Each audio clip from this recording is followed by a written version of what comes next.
Graphiquement, vous avez vu que les paramètres A et B ont des effets qui se ressemblent quand même un petit peu. Donc, on pourrait les combiner. Puis on peut faire cette combinaison algébriquement. L'avantage, c'est que en les combinant dès le départ algébriquement, on peut éliminer le paramètre B en modifiant le paramètre A. Et cette modification va faire en sorte qu'en appliquant seulement le nouveau paramètre A, on va avoir également appliqué le paramètre B, ce qui pourrait être un avantage dans certains problèmes. Donc, on va aller voir les deux exemples qui vont nous permettre de faire ces manipulations algébriques. Exemple 1. Nous avons une fonction dans laquelle le paramètre A est égal à 3 et le paramètre B est égal à 1/2. L'objectif est de combiner le paramètre A et le paramètre B ensemble. Et pour ce faire, je dois sortir le 1/2 de la parenthèse au carré. Donc, je vais appliquer mes lois des exposants.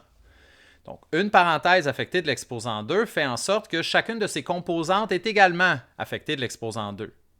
Donc, ça va me faire 1/2 exposant 2, x exposant 2.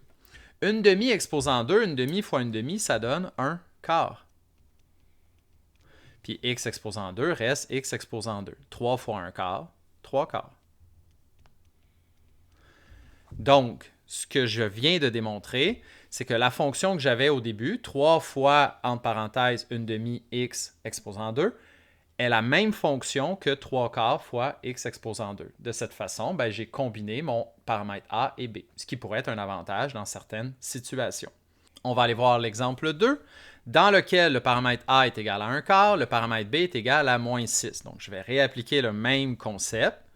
Le moins 6 est affecté de l'exposant 2. Ici, on n'a pas le choix de mettre des parenthèses.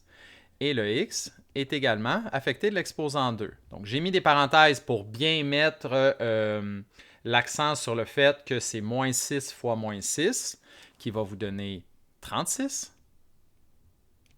Et 36 fois 1 quart, 36 fois 1 divisé par 4 vous donne 9. Donc, encore une fois, je suis parti d'une fonction dans laquelle j'avais un A et un B, deux paramètres, et je les ai transformés dans une qu'il y avait seulement un A, et ces deux fonctions sont équivalentes, ce qui est un avantage d'être capable de faire cette transformation. Merci et bon travail.